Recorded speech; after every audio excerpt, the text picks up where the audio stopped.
Ladies and gentlemen, this is Bobby Mills, the 1,000-yard guy for the Independent.com and End Zone Online. We have Zach Mayhew behind the camera.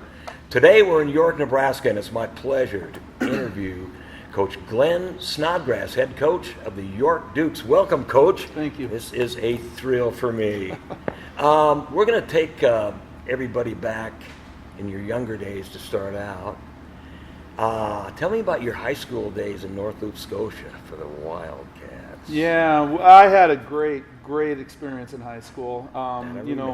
With all the way around, with socially and, academically, and sports in particular was a big deal for me and a lot of my classmates and friends, and we were really excited about sports, and we had a good group of kids in there, and so football was always very successful while we were there, and it was just something when you were young, you really, from the time you were in third, fourth grade, you were just excited about, play for the Wildcats and Coach Edson someday, and so, worked real hard, and every year we were successful. In the senior year, actually there weren't very high expectations, but we ended up winning the state championship that year. So it was a lot of fun. I had great coaches, a lot of great athletes who went around and played football all around the country. Honestly, college football. We had a kid go play for Nebraska, multiple UNK type kids, and so it was a very successful program that Coach Edson had there, and it was a great experience for me, and a lot of the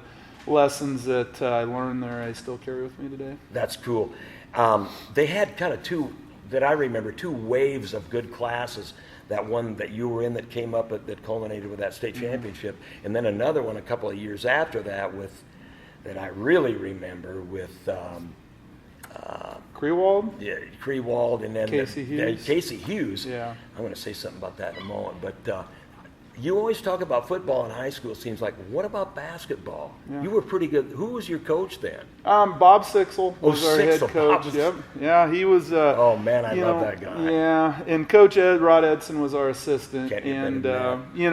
Once again, those two guys were amazing. They were great guys to play for, and Bob, he was one of those guys that really cared about you, Bob Sixel. Yeah, I know. Yeah, as a person, and so he was a fun one to play for. I always, Bob passed away several years ago. Yeah, I'm very sad when I saw that. Yeah. So, but he was an amazing coach, and he was somebody that I always really looked up to, and I loved Bob a lot. And so we had great experience in basketball too. We won.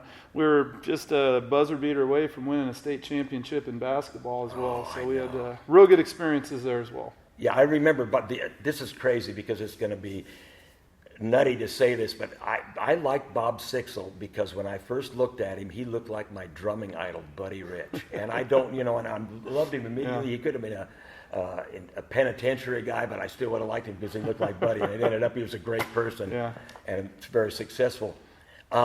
You were an all-state football player, I think, as a senior. Were you as a junior? I was all-state basketball for two years at least. And football was my senior year. Was the only year I was all-state. Yeah. Well, that was pretty good. I remember going to that 8-man all-star game when you and I believe Picorni made it. Yeah, and then played against guys like Billy Legate from Clearwater that year. Joel Makovic. Joel Makovic was on the team. Yeah. But in the group after you.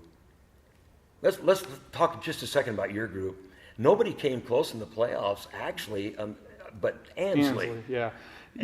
Were they a rival like Anselmo Myrna and Ansley? Yeah, there was the 80s. Ansley and North Loop, Scotia were a huge rivalry, and then the early 90s they got off the schedule somehow. And but I remember as a kid and as student manager always going to those Ansley North Loop, Scotia games, and they were as big as it got for 8-man football, and so when they were off the schedule for 3 or 4 years, our senior year, as I said, we had no expectations. No one thought we were going to do much that year. That's crazy. And we get Ansley in the semifinals, and I just remember looking at Matt Kern, good friend of mine who was our quarterback on that team, and saying, "Man, we're playing Ansley. This is a big deal."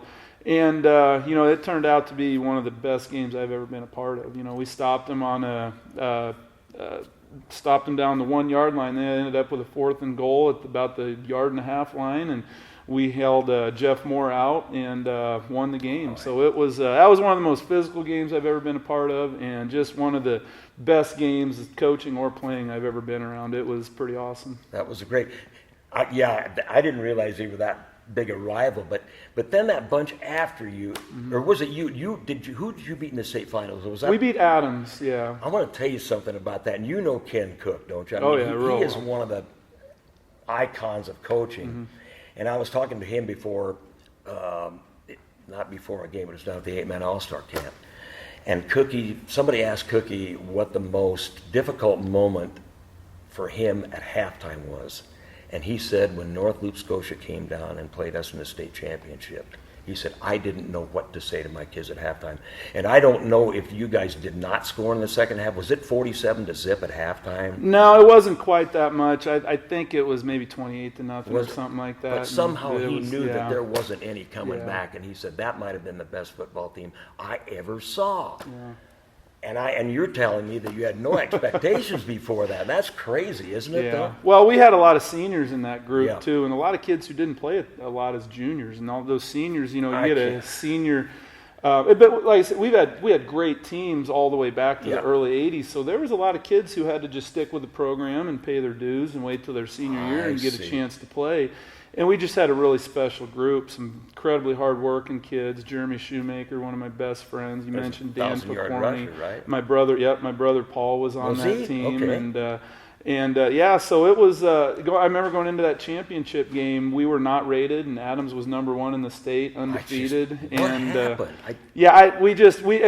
We played that card very well too. The disrespect card. We didn't think anybody respected North Loop Scotia, and even though we beat some great teams like Ansley. We went into that championship game and boy, just played lights out. And we ended up kneeling the ball on the 1-yard line. Otherwise, it would have been worse than the final score was. So it was. That's a memory that I'll carry with me for the rest of my life.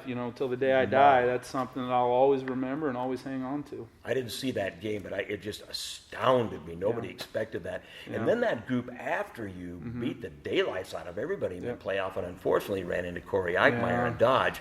Couldn't get it done. Came close, 28-26, but it was you guys that'll forever be remembered. What do you think about no more North Loop Scotia as a team? How does that feel, though, with all that history? Yeah, it was kind of sad. Both my brothers and myself, we were all 3 all-state players there. My sister was an all-state type volleyball player there, and like I said, there was so much pride and tradition. And when you go back there and talk to the people from around there, they still talk about those championship games and those great teams. I mean, they went on a 2-decade run that was amazing. Just championship caliber teams every year. And like I said, the amount of kids that went on to play college football was also amazing for a small town like that. That's a testimonial to it. Yeah. But I just think it was the work ethic of those people and the great families, and Coach Rod Edson bringing in the weightlifting program though. He was so far ahead of his time. He was having the kids lift weights, do hang cleans and explosive Olympic lifts in 1980. Way before anybody was doing that stuff. Whoa. He was a Boyd Epley disciple, and so it was. But it is sad to see it not be there anymore. And they weren't very competitive in the last several years. Matt Kern and I and my brother went in and got to walk around the school and kind of check things out before they tore it down, and it's kind of sad. Down? Yeah, they saved the gymnasium, but the rest of it got torn down. And now they're Central Valley. So we still, I'll still support Central Valley for sure. But it is sad to see North Loop Scotia gone. But it's kind of the way things are going in small schools in Nebraska, and it's just part of progress, I guess. Yeah, I saw Krewald the other afternoon when I was up there, and he just shook his head. There's nothing you can do about it. It's a numbers game.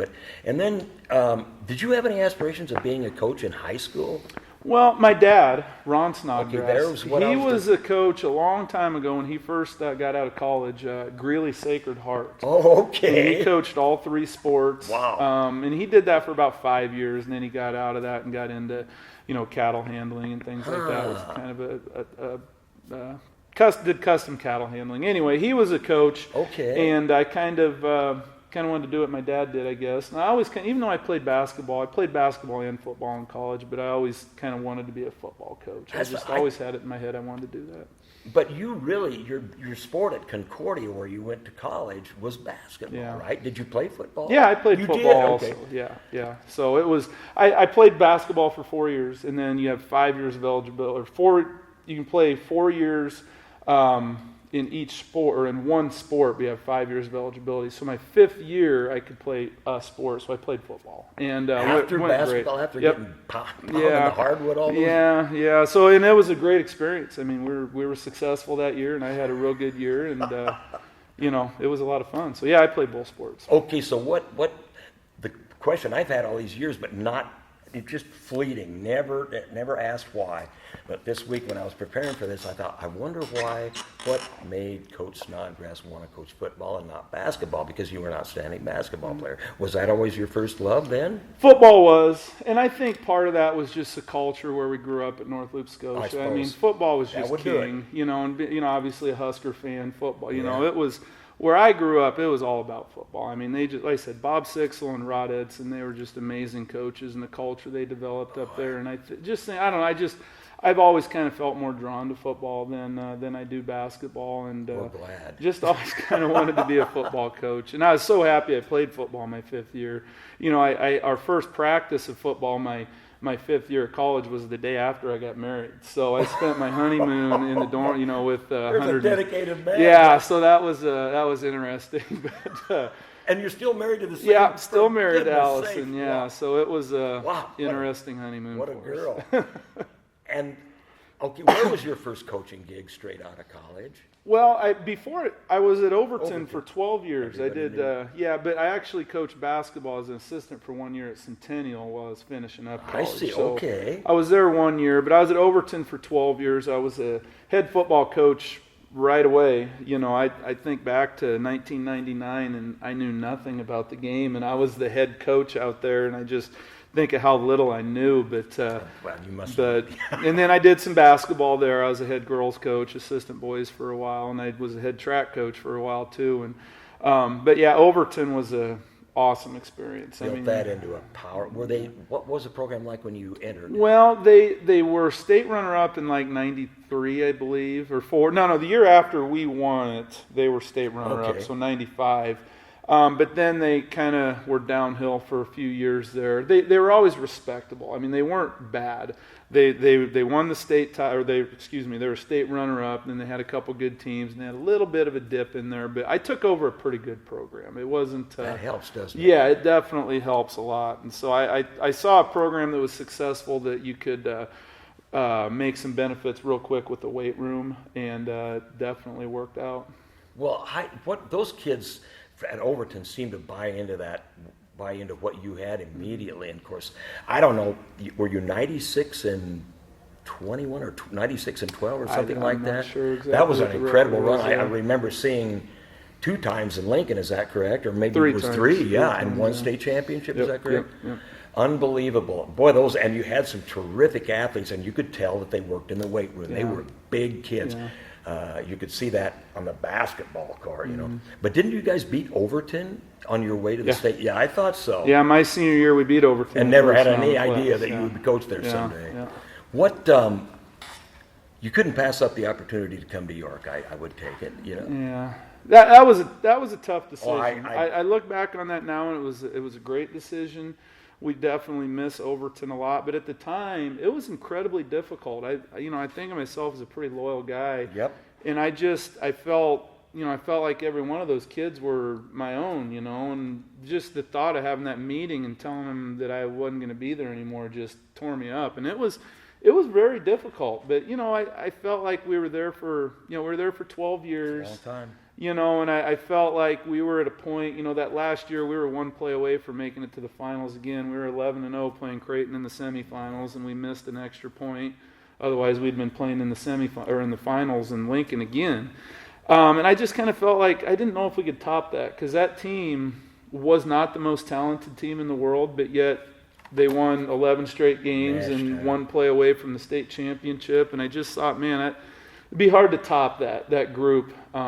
So I don't know. It was maybe just part of the challenge too of coming to a team here at York that was maybe a little bit down. Probably maybe a few more opportunities for my boys here. Even though Overton was amazing, I'd never say a bad thing about them. But there were several reasons. But it was scary. I mean, it really was, because it was a leap of faith, leaving something that was established and solid and we knew would probably be successful for a long time. And I knew we had great teams coming back, and stepping into something that, was down right now. And it was scary. So, but it's worked out well. Well, it did take a lot of courage. Did you coach against Jeff Jensen in that Creighton? Yep. Okay, now when he took that Creighton thing over, they had the state's longest losing streak. Yep. And of course, you left Overton in good shape.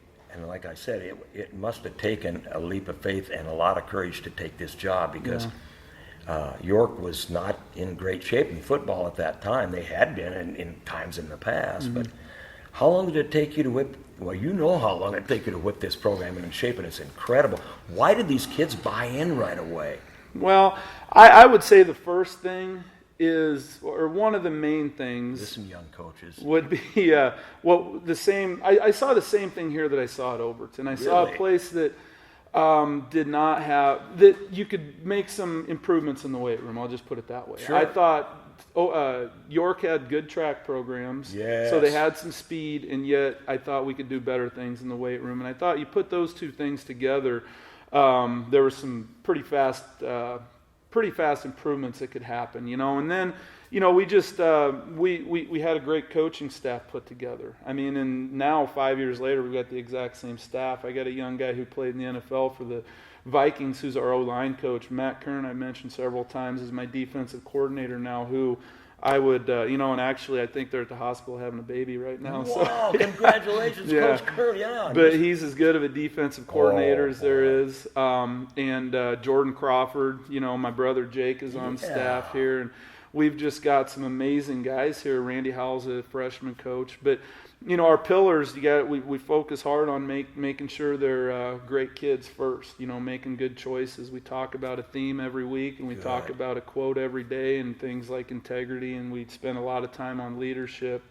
Poise is actually our theme this week, work ethic, things like that. So character education is the number one pillar. Number two pillar then is being a great student. We focus hard with what they're doing in the classroom. We have morning study halls that have grade sheets they have to fill out if they're having a hard time and things like that. And then lastly, we focus on football last. And so with the football part of it, we have that group of three. The first one, great person, great student, great athlete. With the great athlete and football player part, we talk about playing with relentless, fanatical effort on every play. Relentless, fanatical effort. And we talk to them about, what's that mean? What's fanatical effort mean? It means greater than most people ever, and I tell them, especially in big games, I say, I want everybody who is at this field to drive home and talk to the person they're in the car with and tell their buddy that they've never seen a team play harder in their life than they just saw the York Dukes play. So relentless, fanatical effort. Number two, playing together, great unity. And then number three, doing it the right way with sportsmanship. So, there's a lot of things that went into that, but we were very, very serious about those pillars and making sure we hammer them on a daily basis, not just something we give them on a piece of paper and forget about, but something we do every day. And the kids bought into it. Great. Kids are kids anyway, and they will forget unless you keep hammering away. But those first two pillars you were speaking of, sometimes on the football field, it makes that a lot easier than if it hadn't been there. Yeah. And it goes back and forth with life lessons and things like that, and up and down games like Kevin Stein was talking about last week, help build character. But you've got to be ready, and that's great. So this place did it look like this when you came, or did you add to it? This is incredible. This is a big weight room. Yeah, they built this weight room. I think it was a year before I got here. Okay. But and the racks were here, but they made a lot of improvements since I've been here with the flooring and a lot of the equipment, and so it's been improved upon over the last 4 years. Cool. I like the atmosphere here. I like what you're doing at York. How long do you think you'll coach? Because you still seem like the only Glen Snodgrass I remember is at North Loop, Scotia, so you never seem to age. Yeah. You got a lot of years left. Well, the longer I grow this beard, the more of the gray I can see. So I'm aging, trust me. You know what? As long as it's, I like my hair. I don't care if it's purple as Yeah. long as it's there. But Yeah. I'm just amazed at the success you've had, and there's a lot of people that wonder how you do it. But when I played football, my dad kept telling me, and he had nothing to do with football, great big band musician. He said, Bob, every play could be your last play. Mm-hmm. And we didn't know anything, but I played like that, and I just loved the game so much that I did it. But every kid doesn't have that. Yeah. Well, and two things real quick. You mentioned your dad. My dad had a big impact on us too. I mean, sports was always important to us.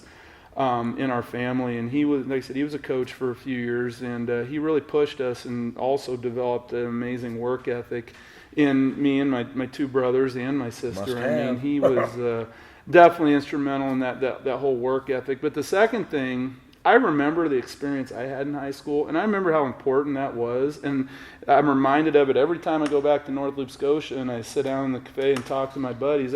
We talk about football. It's what we always do. You should. And I go back to Overton, I run into all those boys, and it's a really important experience, and it's something they carry with them their whole lives, just like I do. And so I see how important that is to those boys, and so I take it very, very personally. It's my job to make that experience great for them, and I want to make sure that the experience is never a poor one just because I didn't work hard enough. And so I make sure that my whole staff, we're going to put a lot of hours in. We're going to make sure if we aren't successful, it's not because we didn't work hard enough. And so my assistants, they put in an amazing amount of time preparing. And that makes a difference, doesn't it? Yeah, absolutely. Do you ever go to bed at night thinking that you forgot to do something that you wished you had done earlier in life? You look like a guy that would never think that.